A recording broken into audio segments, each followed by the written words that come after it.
Private corporate హాస్పిటల్స్లో ఫీజుల దోపిడీని అరికట్టాలని, ప్రభుత్వ హాస్పిటల్ బలోపేతం చేయాలని డిమాండ్ చేస్తూ పీవైఎల్పీఓడబ్ల్యూ రాష్ట్ర వ్యాప్తంగా ఉద్యమం తలపెట్టింది. అందులో భాగంగా పీఓడబ్ల్యూ, పీవైఎల్ జిల్లా కమిటీల ఆధ్వర్యంలో వందలాది మందితో ఖమ్మం డిఎంహెచ్ఓ కార్యాలయం ఎదుట ఆందోళన నిర్వహించి అనంతరం డిఎంహెచ్ఓకి వినతి పత్రం అందజేయడం జరిగింది. ఈ సందర్భంగా పీఓడబ్ల్యూ రాష్ట్ర ప్రధాన కార్యదర్శి సిహెచ్ శిరోమణి, పీవైఎల్ జిల్లా ప్రధాన కార్యదర్శి ఎన్వి రాకేష్లు మాట్లాడుతూ ప్రభుత్వ హాస్పిటల్స్లో మెరుగైన వైద్యం అందకపోవడంతో ప్రజలు తప్పని పరిస్థితిలో ప్రైవేట్ హాస్పిటల్స్ను ఆశ్రయిస్తున్నారని వారు అన్నారు. దీనిని ఆసరగా చేసుకున్న ప్రైవేట్ కార్పొరేట్ హాస్పిటల్స్ ఇష్టరాజ్యంగా ఫీజులు దోపిడీకి పాల్పడుతున్నారన్నారు. టెస్టుల పేరుతో, మందుల పేరుతో, ఆపరేషన్ల పేరుతో లక్షల రూపాయల బిల్లులు వేస్తున్నారని వారు మండిపడ్డారు. డయాగ్నోస్టిక్ సెంటర్లపై, మెడికల్ మాఫియాపై ప్రభుత్వ నియంత్రణ ఉండాలని, ప్రైవేట్ కార్పొరేట్ హాస్పిటల్లో ఫీజుల దోపిడీని అరికట్టాలని వారు డిమాండ్ చేశారు. అనంతరం డిఎంహెచ్ఓకు వినతి పత్రం సమర్పించారు. పరిష్కరించాలని చెప్పేసి, ఖాళీగా ఉన్న వైద్య సిబ్బంది పోస్టును భర్తీ చేయాలని చెప్పి, అదేవిధంగా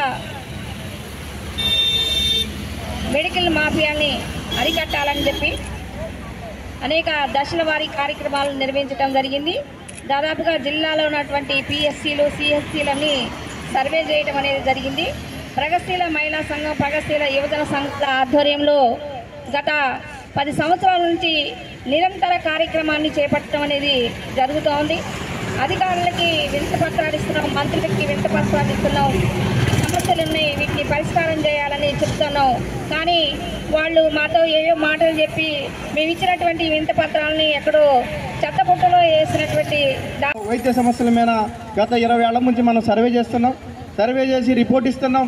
ఆ రిపోర్ట్ తీసుకొని మెమోలను మూలన పక్కన ఇస్తున్నారు. అది కనీసం దాన్ని చింతాకంత కూడా కనీసం పరిష్కారం జరగట్లేదు. ఈ జిల్లాలో, ఈ రాష్ట్రంలో కనీసం ఇదే గవర్నమెంట్ హాస్పిటల్లో పనిచేసే డాక్టర్లు ప్రైవేట్ హాస్పిటల్ పెట్టుకొని వాటి కన్సల్టెన్సీ పెట్టుకొని హాస్పిటల్కి రండి, ఇక్కడ టెస్టులు లేవు, ఇక్కడ సరైన సౌకర్యం లేదని వాళ్ళని మళ్ళీ ప్రైవేట్ హాస్పిటల్కి రేపు కానీ ఎల్లుండి కానీ రాండి టెస్టులు చేసి, అనేకమైన వైద్య టెస్టులు చేసి, అసలు సంబంధం లేని వైద్య టెస్టులు చేసి నీకు ఆ రోగం ఉంది, ఈ రోగం ఉందని ప్రజల్ని భయభ్రాంతులకు గురి చేసి డబ్బులు చేసే పరిస్థితి ఖమ్మం జిల్లాలో ఒక దందాగా మారింది. కనీసం పర్మిషన్ లేకుండా, కనీసం మెడికల్ షాపులకు కూడా పర్మిషన్ లేకుండా ఇష్టలవిడిగా ఖమ్మం జిల్లా చుట్టుపక్కల ప్రతి గల్లీకి మెడికల్ షాపులు ఏర్పడే పరిస్థితి ఉంది. ప్రతి గల్లీకి హాస్పిటల్లో పర్మిషన్ వచ్చే పరిస్థితి ఉంది.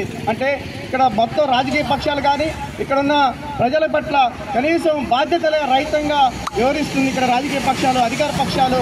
ఈ తక్షణమే చర్య తీసుకోకపోతే రానున్న కాలంలో ప్రజలు పెద్ద ఎత్తున ఆందోళన చేసి తిరుగుబాటు చేసే పరిస్థితి ఈ జిల్లాలో మనం చేయాల్సిన పరిస్థితి ఏర్పడింది. ఎందుకంటే రోజు రోజుకి